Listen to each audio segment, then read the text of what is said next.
Vous êtes en compagnie de Radio Taïwan International et tout de suite, Jean-Yves Heurtebise vous présente son émission Géopolitique en Asie.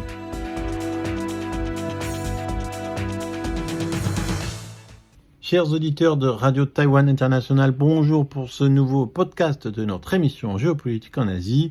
Nous allons donc continuer le podcast commencé la semaine dernière, à savoir qui traite de la visite à la fois de Donald Trump et de Vladimir Poutine en Chine lors du mois de mai de cette année 2026. Donc on avait évoqué, on va dire, la nouvelle tournure qu'a pris la politique chinoise de la seconde administration Trump, et quelque chose qui est assez intéressant dans ce dispositif, dans cette nouvelle vision des États-Unis, c'est ce propos de Donald Trump qui l'a tenu le 14 mai, au deuxième jour de sa visite, qui fait en fait part d'une conversation qu'il a eue avec le leader chinois, donc Xi Jinping, et de façon un peu naïve d'une certaine manière, et donc il y a ceci, je cite, « Lorsque le président Xi a évoqué avec beaucoup d'élégance les États-Unis comme peut-être une nation en déclin », alors on voit pas trop ici l'élégance, il faisait référence aux dégâts considérables que nous avons subis durant les 4 années de la présidence de Joe Biden, et sur ce point, il avait parfaitement raison. Alors ici, c'est très très intéressant ce qui se passe. Première chose, c'est que Trump a compris que pour la Chine, les États-Unis sont en déclin. Et le président Xi l'a évoqué frontalement. C'est-à-dire que c'est extrêmement intéressant. C'est-à-dire que ici, maintenant, on voit bien que la Chine se donne la liberté de dire aux États-Unis que c'est un pays en déclin. Alors c'est pas nouveau, hein, c'est-à-dire que c'est depuis Liang Qichao en 1902 jusqu'à Xi Jinping en 2026, il y a toujours cette idée de la Chine comme puissance montante et l'Occident comme puissance en déclin. Alors que ce soit pour des différentes raisons, des raisons de suprématie civilisationnelle, la Chine est la plus grande civilisation, la plus longue civilisation, la domination occidentale du monde n'est qu'une parenthèse dans l'histoire, et c'est aussi lié à une conception marxiste, donc cet aspect ethnocentrique et on va dire culturaliste a été aussi renforcé ensuite par la conception marxiste d'un effondrement inévitable du capitalisme. Et donc, pour toutes ces raisons, l'Occident et les États-Unis sont dans un déclin structurel, et les États-Unis et la Chine est là, en fait, pour prendre le relais civilisationnel, la perspective chinoise. Donc, apparemment, que Trump a saisi, mais a saisi à moitié, puisqu'il pense que pour Xi, cela n'évoque que Biden. Alors ensuite, quand on voit les communiqués chinois, il n'y a pas apparemment de référence précise à Biden. Et surtout, on voit mal en quoi la seconde administration Trump a enrayé le déclin. Si jamais déclin il y avait à partir de Biden, on voit plutôt que c'est l'inverse, la manière dont les États-Unis sont pris dans le bourbier iranien, la première armée du monde, on va dire mise en relatif échec par une puissance régionale, voire de second ordre, comme l'Iran, et à cause de cela, incapable de soutenir militairement ses véritables alliés, comme notamment Taïwan, le Japon ou l'Ukraine, même si évidemment l'Ukraine c'est quelque chose qui remonte à très loin. Donc ce sommet en fait de 2026, ça rappelle un tout petit peu, mutatis mutandis bien entendu, la mission diplomatique du Royaume-Uni en Chine en août 1793, dirigée par Jacques Marc-Cartier. On se rappelle que celle-ci, en 1793, elle avait pour but de contrebalancer le déficit commercial abyssal de Londres à court de lingots d'argent. Pourquoi ? Parce que Londres utilisait ces lingots d'argent pour acheter le thé chinois, et cela a créé un déséquilibre commercial majeur finalement. Si on voit les relations économiques entre la Chine et l'Occident, c'est toujours une histoire de déficit commercial. Et on sait que à cette tentative britannique de rééquilibrer les échanges, l'empereur Qing Qianlong avait répondu par cette phrase fameuse « Notre empire céleste possède tout en abondance et ne manque d'aucun produit en son sein et n'a nul besoin d'importer des produits manufacturés de barbares étrangers en échange de nos propres récoltes. Alors, une phrase qui a été dite véritablement, c'est quelque chose qui a été ensuite, on va dire, commentée. La véracité historique de cette phrase n'est pas sûre à 100%, mais c'est quelque chose qui aurait pu être dit. Et surtout, ce qui est intéressant, c'est qu'on voit ici qu'à ce moment-là, évidemment, la Chine avait tort. C'est-à-dire que croire que les récoltes sont un équivalent des produits manufacturés, c'est ne pas avoir saisi que la révolution industrielle allait mener le monde, et c'est cette erreur-là qui ensuite a coûté à la Chine ce qu'elle appelle son centenaire d'humiliation, puisque c'est le refus de la Chine, on va dire, d'importer des produits manufacturés on va dire de l'Europe, et plus exactement du Royaume-Uni, qui a ensuite entraîné la guerre de l'opium.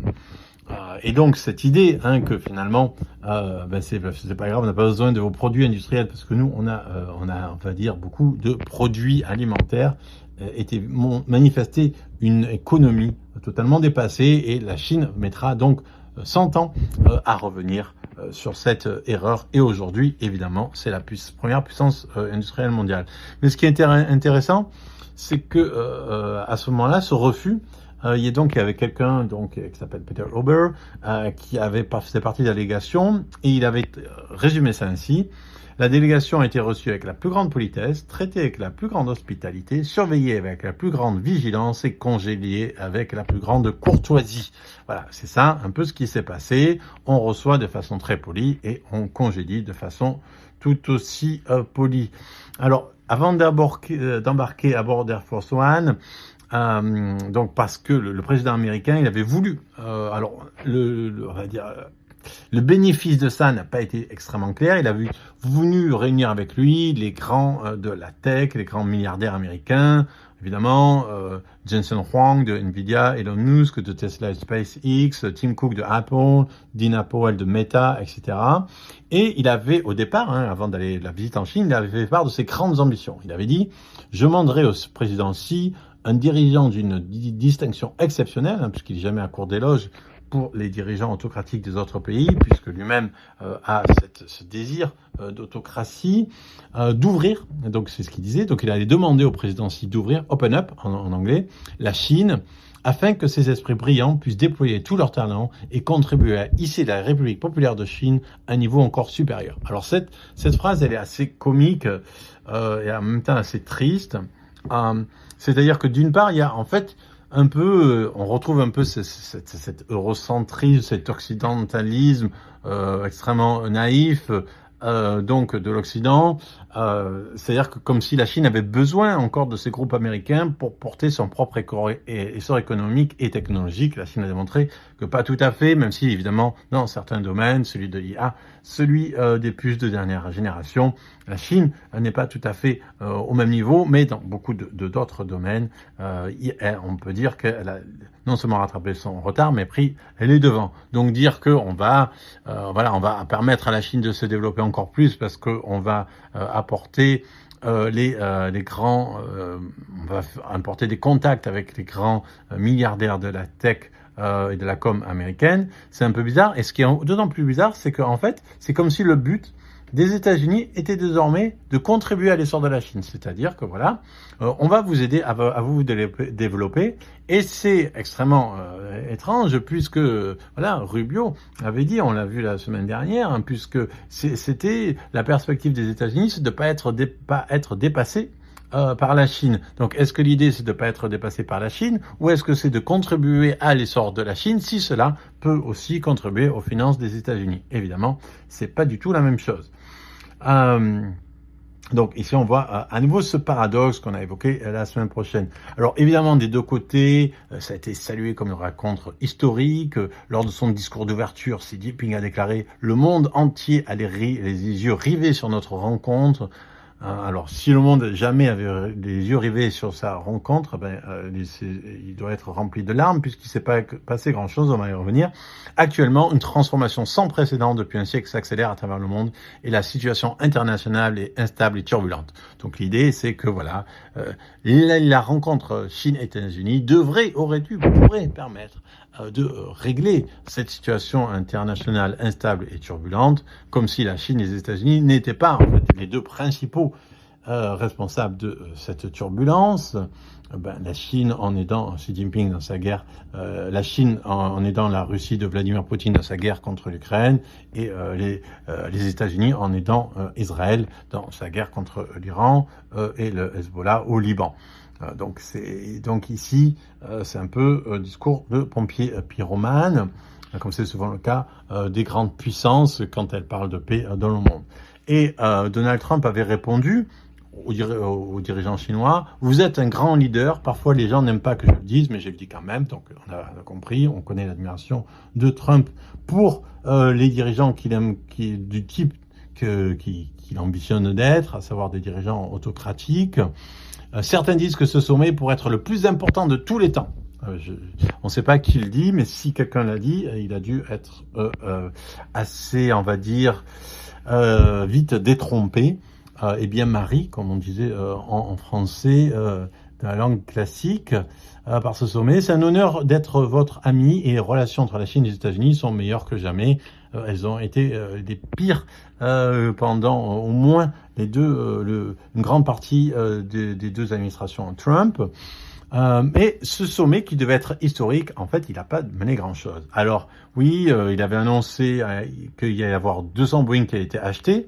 Ça n'a pas vraiment été repris par le communiqué chinois. On avait parlé de 500 et ça a été tellement extraordinaire que quand ça a été annoncé, l'action de Boeing a baissé. La Chine a reçu l'autorisation de développer, d'acheter des puces H200 de Nvidia qui sont pas forcément les plus, on va dire, perfectionnées. Donc, ça, c'est ce qui est intéressant, en fait, c'est qu'il s'est pas passé grand-chose. C'est ça le plus intéressant, finalement, et le plus préoccupant. Pourquoi ? Parce que si jamais ici, il s'agissait de faire un sommet du G2, si jamais ici, c'était un sommet historique, si jamais le monde avait les yeux rivés sur ce sommet, le monde a bien dû être triste de voir que ces deux grandes puissances n'ont rien dit, rien, sur le dérèglement climatique, la faim dans le monde, l'accroissement des inégalités, l'extrémisme religieux, la lutte contre la cybercriminalité, le narcotrafic, la dénucléarisation, le contrôle des armes, etc., etc., etc. Rien sur un dispositif de règlement des conflits en Ukraine, rien sur l'Iran. Donc, ces deux grandes puissances, ces deux puissances qui s'affirment des hyperpuissances, en fait, elles paraissent extrêmement démunies, extrêmement pauvres, sans ambition réelle, sans contribution réelle à l'équilibre du monde, au bien-être du monde. Et donc, on a en fait un G2 qui, s'il n'existe pas comme tel, qui n'apporte pas grand-chose à l'équilibre du monde malgré sa prétention à le faire.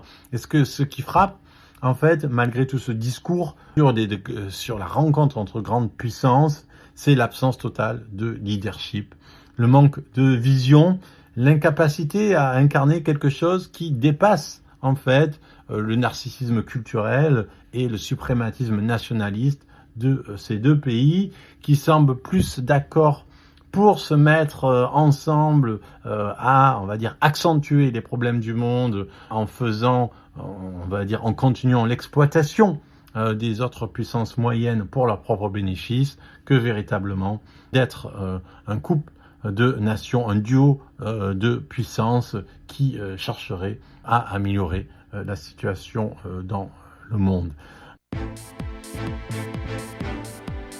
C'était Jean-Yves Heurtebise dans son émission Géopolitique en Asie pour RTI.